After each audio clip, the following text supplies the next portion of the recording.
धर्मराज और वह दृष्टिहीन स्त्री। बेटा, यह वो कथा है जिसे सुनकर डर नहीं लगता बल्कि मन ठहर जाता है। यह कथा सिखाती नहीं, आईने की तरह हमें हमारे सामने खड़ा कर देती है। कहते हैं, जब मनुष्य का धर्म केवल शब्दों में रह जाए तब स्वयं धर्म मौन होकर सच को सुनने निकल पड़ता है। यमलोक में असामान्य मौन। उस दिन यमलोक में कुछ अलग ही था। ना शंखनाद, ना दंड की आहट। चित्रगुप्त अपने ग्रंथों को खोलकर बैठे थे, पर लेखनी रुकी हुई थी। धर्मराज सिंहासन पर विराजमान थे, पर उनकी दृष्टि सामने नहीं, कहीं भीतर थी। चित्रगुप्त ने धीरे से कहा, प्रभु, आज लेखा बढ़ रहा है पर निर्णय घट रहे हैं। धर्मराज ने आंखें बंद किए हुए ही उत्तर दिया, क्योंकि आज कर्म साफ नहीं है। चित्रगुप्त चौंके। कर्म तो दर्ज हैं प्रभु। धर्मराज बोले, दर्ज हैं पर सच्चे नहीं। धर्म का प्रश्न। धर्मराज उठ खड़े हुए। उनके स्वर में क्रोध नहीं था, पर थकान थी। चित्रगुप्त, उन्होंने कहा, आज मनुष्य धर्म को बोलता है पर जीता नहीं। वो पूजा करता है ताकि दिखे, दान देता है ताकि गिना जाए, और व्रत रखता है ताकि डर ना लगे, पर करुणा। धर्मराज रुके। वो कहीं खो गई है।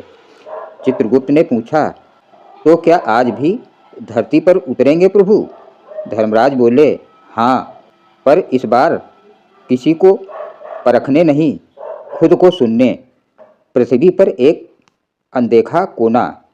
धर्मराज इस बार ना साधु बने ना वृद्ध। वे एक साधारण राहगीर की तरह एक छोटे कस्बे में पहुँचे।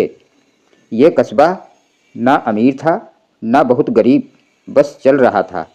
यहाँ लोग धर्म की बात करते थे पर जल्दी भूल जाते थे। गली के किनारे एक टूटी हुई झोपड़ी थी। झोपड़ी के बाहर एक अंधी स्त्री बैठी थी। उसकी आंखें देख नहीं सकती थी, पर उसका चेहरा अद्भुत शांति से भरा था। पहली भेंट। धर्मराज अनायास रुक गए। स्त्री ने बिना देखे कहा, आप खड़े हैं? धर्मराज चौंके। तुम देख नहीं सकती, फिर जान कैसे लिया? स्त्री मुस्कुराई। जो देखने वाले होते हैं वे आंखों से नहीं देखते। धर्मराज कुछ क्षण मौन रहे। स्त्री ने आगे कहा, आपके कदम भारी हैं पर मन थका हुआ है। धर्मराज धीरे से बोले, तुम कौन हो? स्त्री ने कहा, कोई नहीं, बस एक स्त्री जो बहुत कुछ खो चुकी है। दृष्टिहीनता का रहस्य। धर्मराज बैठ गए। उन्होंने पूछा, तुमने आंखें कैसे खोई? स्त्री बोली, मैंने नहीं खोई, मुझसे छीन ली गई। एक समय मैं भी मंदिर जाती थी, दीप जलाती थी, व्रत रखती थी, पर जब मेरे पति बीमार पड़े तो वही लोग जिन्होंने मेरे साथ धर्म की बातें की थी मुझे अकेला छोड़ गए। तब मैंने समझा, धर्म भीड़ में नहीं, एकांत में समझ आता है। सच्चा धर्म। धर्मराज ने पूछा, तो अब तुम धर्म में विश्वास नहीं करती? स्त्री हंसी, हल्की शांत हंसी। मैं अब धर्म में नहीं, धर्म मेरे भीतर है। मैं रोज अपने हिस्से का अन्न किसी भूखे को दे देती हूँ। मैं किसी को श्राप नहीं देती, किसी से शिकायत नहीं करती। क्या यही धर्म नहीं? धर्मराज की उंगलियां कांप गईं। धर्मराज मौन क्यों हुए? धर्मराज ने धीरे से कहा, यदि मैं कहूँ कि मैं धर्म का न्याय करता हूँ, स्त्री ने बिना हिचक कहा, तो पहले धर्म को समझिए। न्याय कठोरता से नहीं, करुणा से होता है। और जो खुद को धर्म का रक्षक कहे, उसे सबसे पहले अपना हृदय खोलना चाहिए। रात्रि का संकेत। रात उतर आई। कस्बे की आवाज़ें धीमी हो गईं। धर्मराज पहली बार कुछ कह नहीं पाए।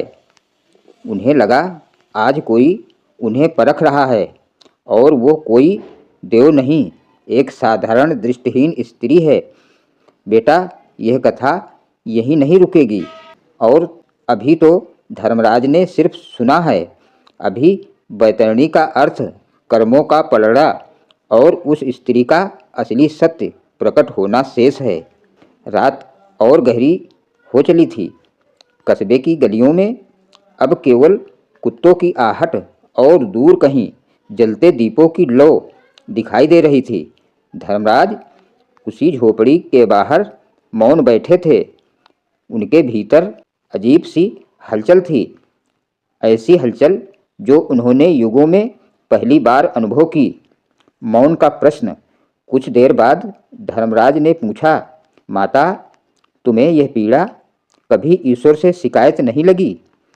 दृष्टिहीन स्त्री थोड़ा मुस्कुराई।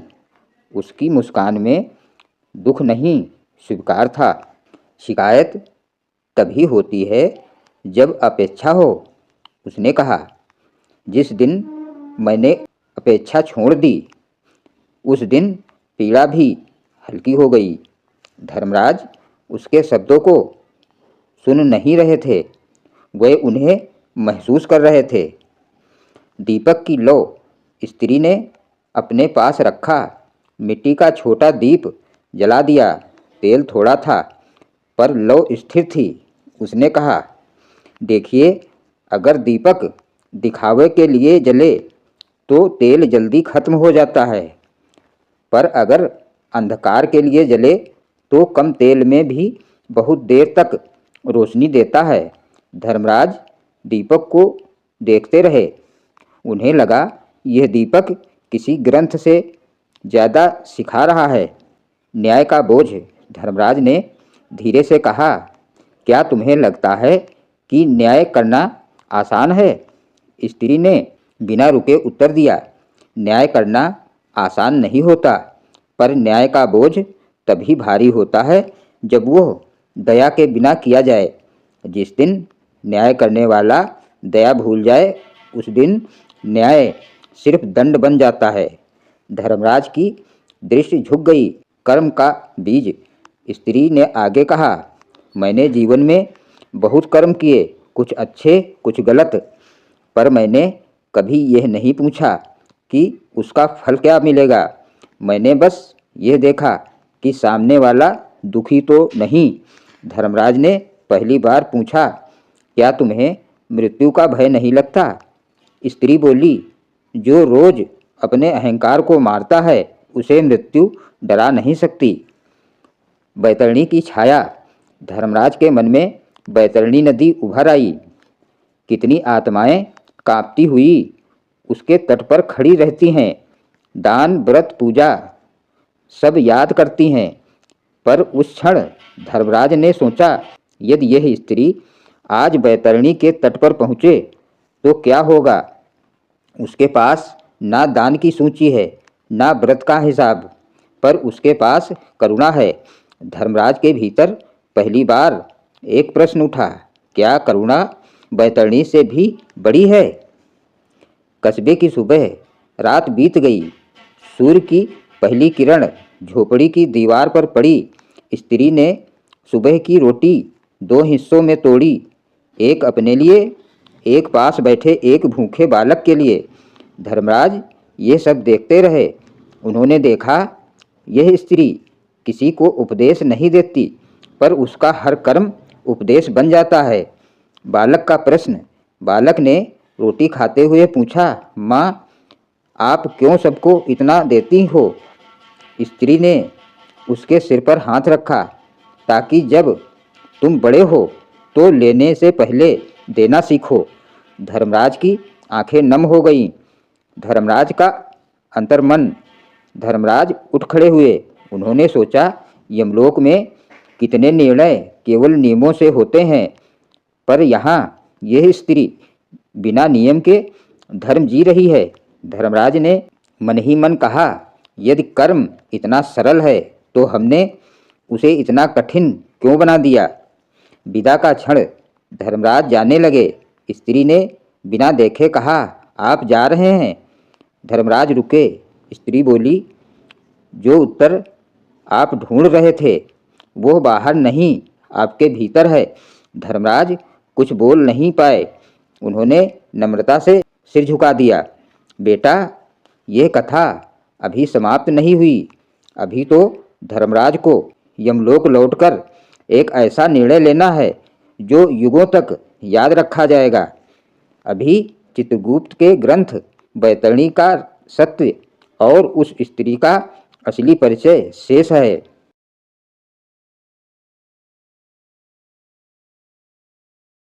यमलोक की वापसी। धर्मराज धीरे धीरे उस कस्बे से विदा हुए। उनके कदम अब पहले जैसे भारी नहीं थे, बल्कि हल्के थे, जैसे किसी ने हृदय का बोझ उतार दिया हो। क्षण भर में वे यमलोक लौट आए।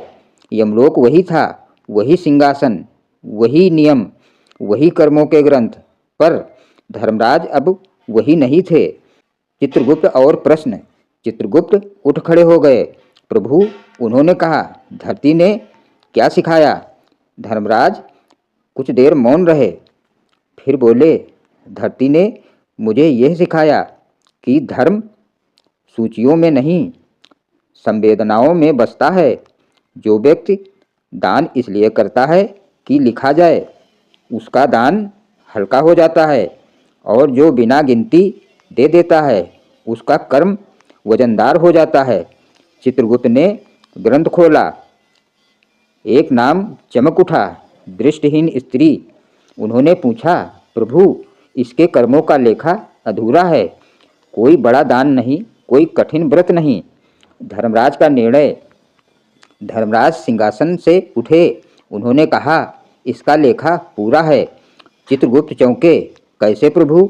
धर्मराज बोले, इसने कभी किसी को भूखा नहीं लौटाया, कभी किसी को अपमानित नहीं किया। इसने अपने दुख को दूसरों का बोझ नहीं बनाया, और यही सच्चा धर्म है, बैतरणी का सत्य। चित्रगुप्त ने धीरे से पूछा, यदि ये आत्मा बैतरणी के तट पर पहुँचे तो। धर्मराज ने आकाश की ओर देखा। बैतरणी दान से नहीं, दया से पार होती है। जो करुणा जीवन में बहा देता है, उसके लिए बैतरणी नदी नहीं, एक रास्ता बन जाती है।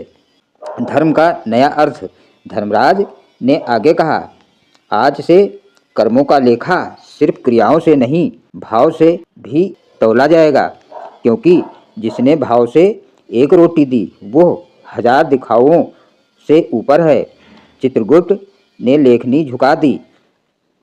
नित्य पाठ का संदेश। बेटा, यह कथा हमें डराने नहीं आई, ये हमें रोज याद दिलाने आई है कि धर्म मंत्र में नहीं, व्यवहार में है।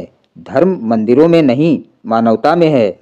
और धर्मराज सिर्फ मृत्यु के बाद न्याय नहीं करते, वे हमारे हर छोटे कर्म को आज भी देख रहे हैं। यदि यह कथा आपके मन को थोड़ा सा भी शांत कर गई हो, यदि किसी एक पंक्ति ने आपको सोचने पर मजबूर किया हो, तो कृपया इस चैनल को सब्सक्राइब करें। कथा को अपने परिवार और मित्रों तक पहुंचाएं, क्योंकि धर्म की ये कहानियाँ सुनाने के लिए नहीं, जीने के लिए होती हैं। रोज ऐसी नित्य पाठ योग्य कथाओं के लिए जुड़े रहें। जय धर्मराज, जय सच्चे।